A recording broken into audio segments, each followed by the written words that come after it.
क्या आपने कभी सोचा है कि आप वास्तव में कौन हैं? क्या आप सिर्फ यह शरीर हैं या कुछ और? सच जानकर आपकी पूरी सोच बदल सकती है।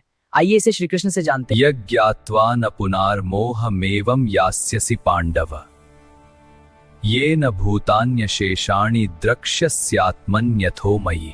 स्वरूप सिद्ध व्यक्ति से वास्तविक ज्ञान प्राप्त कर चुकने पर तुम पुनः कभी ऐसे मोह को प्राप्त नहीं होगे, क्योंकि इस ज्ञान के द्वारा तुम देख सकोगे कि सभी जीव परमात्मा के अंश स्वरूप हैं, अर्थात वे सब मेरे हैं। स्वरूप सिद्ध व्यक्ति से ज्ञान प्राप्त होने का परिणाम यह होता है कि यह पता चल जाता है कि सारे जीव भगवान श्री कृष्ण के भिन्न अंश हैं। कृष्ण से पृथक अस्तित्व का भाव माया कहलाती है, मां नहीं या यह। कुछ लोग सोचते हैं कि हमें कृष्ण से क्या लेना देना है, वे तो केवल महान ऐतिहासिक पुरुष हैं और परब्रह्म तो निराकार है। वास्तव में यह निराकार ब्रह्म कृष्ण का व्यक्तिगत तेज है और श्री कृष्ण भगवान के रूप में प्रत्येक वस्तु के कारण है। ब्रह्म संहिता में स्पष्ट कहा गया है कि कृष्ण श्री भगवान है और सभी कारणों के कारण है। यहां तक कि लाखों अवतार उनके विभिन्न विस्तार ही हैं और सारे जीव भी कृष्ण के अंश हैं। कुछ लोगों की यह मिथ्या धारणा है कि कृष्ण अपने अनेक अंशों में अपना अस्तित्व मिटा देते हैं, किंतु यह विचार भौतिक है।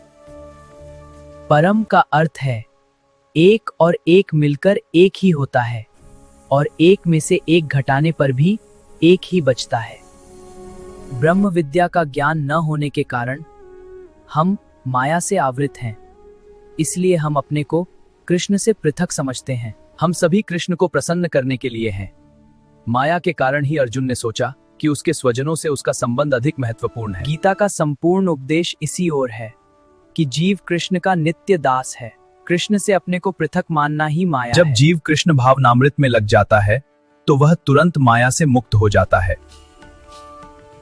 ऐसा ज्ञान केवल प्रामाणिक गुरु से ही प्राप्त होता है। पूर्ण ज्ञान यह है कि कृष्ण ही समस्त जीवों के परम आश्रय हैं।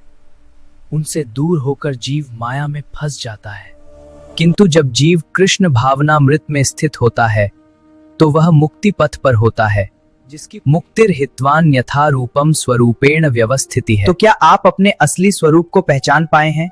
क्या आप अभी भी खुद को इस शरीर तक सीमित मानते हैं? अगर आप सच्चाई जानना चाहते हैं तो कमेंट में श्री कृष्ण लिखो।